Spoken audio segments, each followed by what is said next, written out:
man ànduma ak lii wala d'accord ma ak lii sax mën nañu la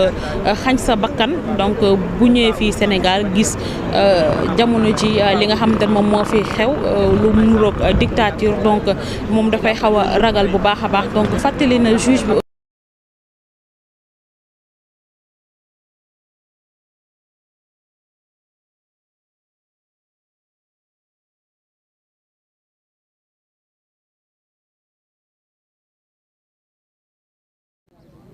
Parce que la décision de Mame Mbaye Niang ne peut pas avoir une valeur juridique utilisable par le système politique s'il n'est pas revêtu de l'autorité de la chose jugée. Voilà ce qui est recherché. Donc il faut que la Cour suprême statue. Et c'est la programmation d'aujourd'hui où la Cour suprême devait en fait se prononcer. Il se trouvait que les avocats de M. Ousmane Sonko ont déposé une exception d'inconstitutionnalité. Et c'est la loi qui dit que devant la Cour d'appel, vous pouvez soulever une exception d'inconstitutionnalité, vous pouvez aussi le faire devant la Cour suprême. Alors, la conséquence, c'est que la Cour suprême ne peut pas, en droit, aujourd'hui, rendre sa décision. Elle ne pourra rendre sa décision que dans un mois. Donc, la question des candidatures sera dépassée. Et c'est pourquoi, aujourd'hui, tout le monde est en alerte pour savoir est-ce que la Cour suprême va respecter la loi sur le Conseil constitutionnel, sa propre loi organique, sa propre jurisprudence, où elle dit que si, au cours de l'instance, une exception d'inconstitutionnalité est soulevée, elle vérifie seulement sa compétence, la recevabilité du recours formé devant elle, puis, après cela, elle a l'obligation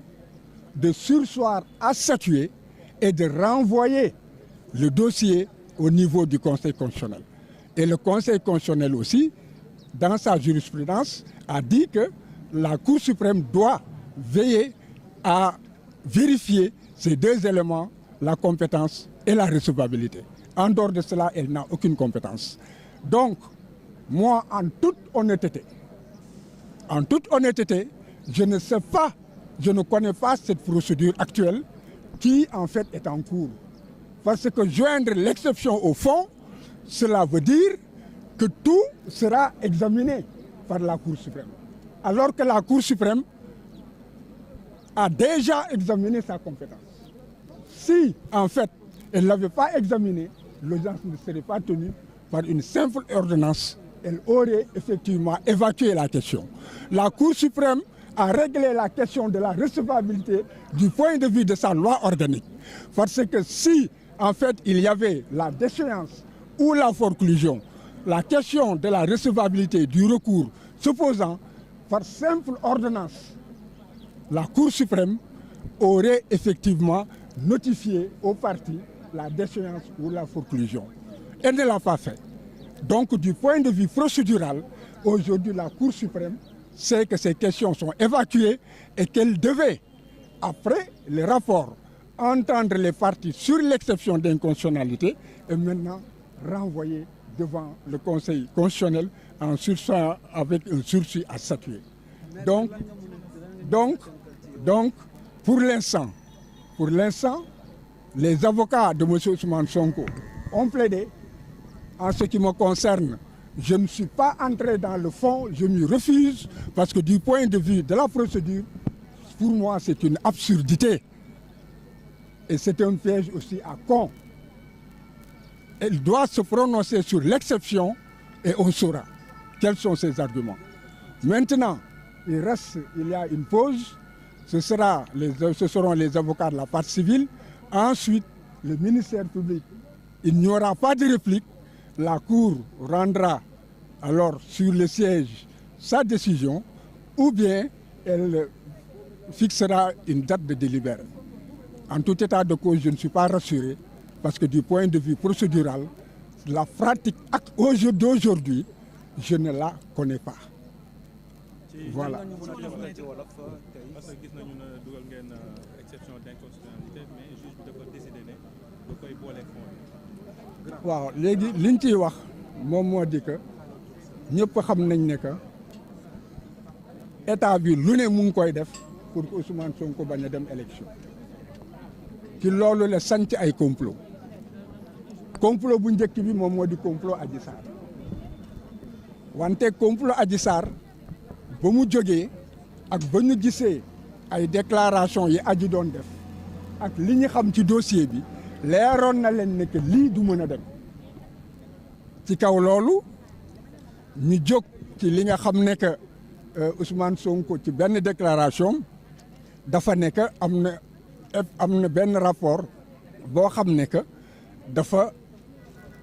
jàpp Mame Mbaye Niang maanaam ci gestion ba nga xamee ne que moom mu ngi yore woon Prodac mu ne loolu en fait ay tuuma la Mame Mbaye Niang jóg porté ko plainte ñu jàpp ne que plainte boobu bu fekkee ne que condamné nañ ko ak ni ñu bindee sunu code électoral mun nañu jaare foofu fàtte affaire Adji Sarr ba pare aw foofu pour que Ousmane bañ a mën a dem élection foog nit ñi comprendre loolu mooy waral dossier Mame Mbaye Niang léegi nag ci kaw loolu li ci xew yëpp gis ngeen ko jalgati nañu yoon tere nañ ko dem audience atte nañ ko ci atte yoo xam ne que bu fekkee ne que tey jii xamoon ngeen ni yoon di doxe ak atte yi niñ ko defee bu boobaa da ngeen jommi léegi nag cour d'appel lii lépp ci benn at la alors que Sénégal yi may déglu xam nañ ne que ñu bari ñu ngi fi ay at ñu ngi seeni plainte tribunal demul fenn wala mu ngi soox kon loolu lan moo ko waral li ko waral moom moo di que affaire Mame Mbaye Niang bi dafa doon un système boo xam ne que la ko yëkkati ak la koy doxal moom moo di que faw affaire Adji Sarr demul bii nañu fexe ñu langaamu ci pour que ñu mën a tere Ousmane dem élection foog nit ñi comprendre léegi nag ci kaw loolu am na ci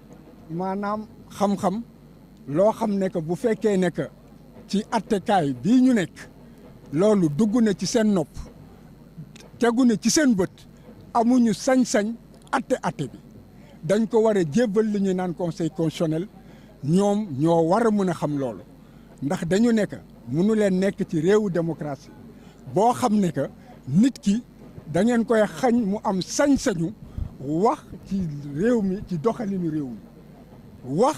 ci ni nga xam ne noonu la nit ñi yoree ak sàmmee koom-koomu réew mi ak ni ñuy doxalee maanaam ni ñuy sàmmee doomu aadama yi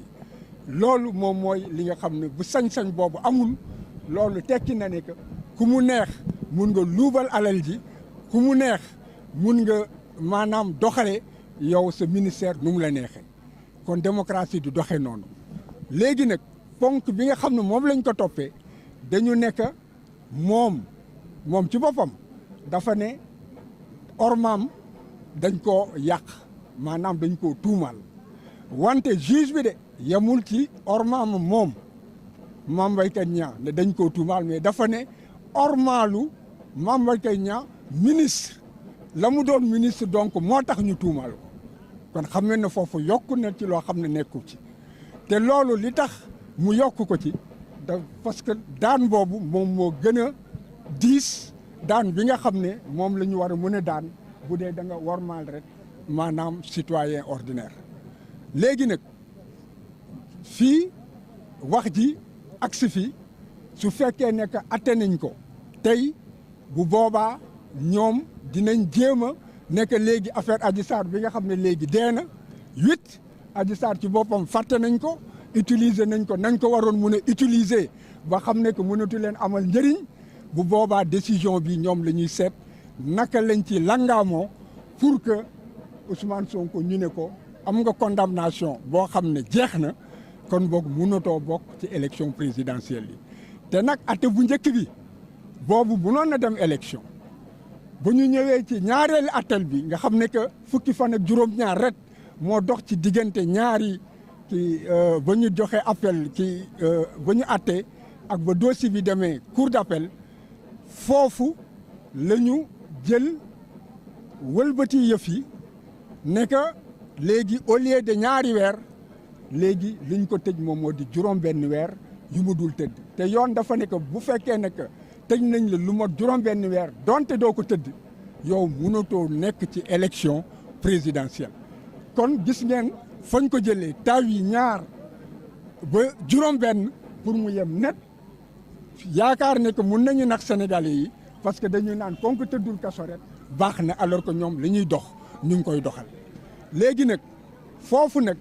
sañ-sañu doomu aadama ci réewum démocratie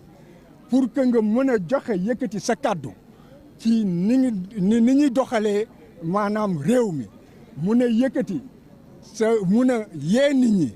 mun leen xamal dégg nga ci li nga xam ne que noonu la ñuy dox ci doxalini réew mi loolu foofu la ñu tënk wax ci ndax dañu ne que ministre la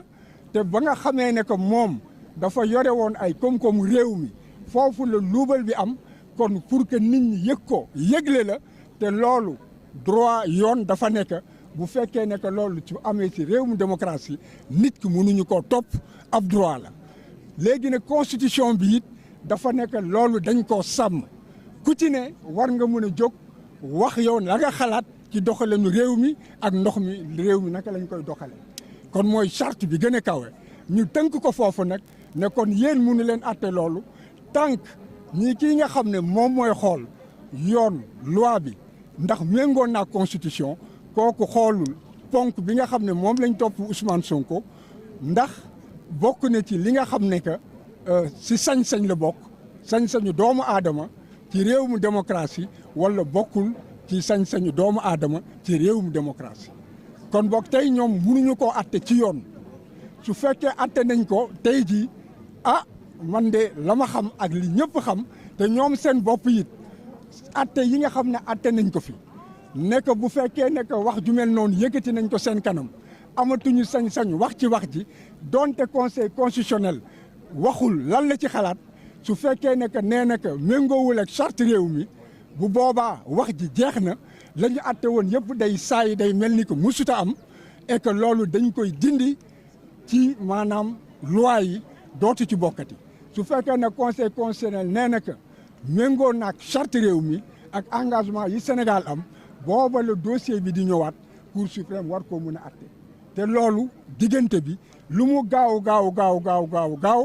dégg nga yoon dafa nekk ci biir weer wi ci weer lay doon kon dina fekk élection yi weesu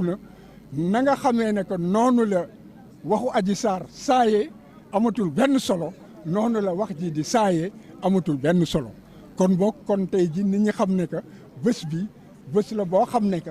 attekat yi ñoom ñooy jël seen responsabilité la nga xam ne loolu lañ mës a atte la nga xam ne loolu la yoon tëral ñu def ko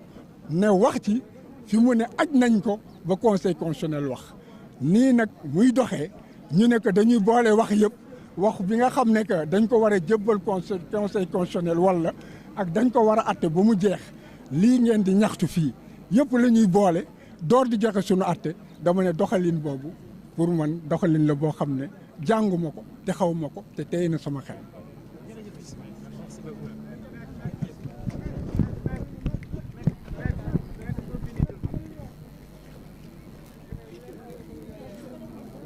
jëloo ko fii teel ma tourné kon kay jeex na kon baax na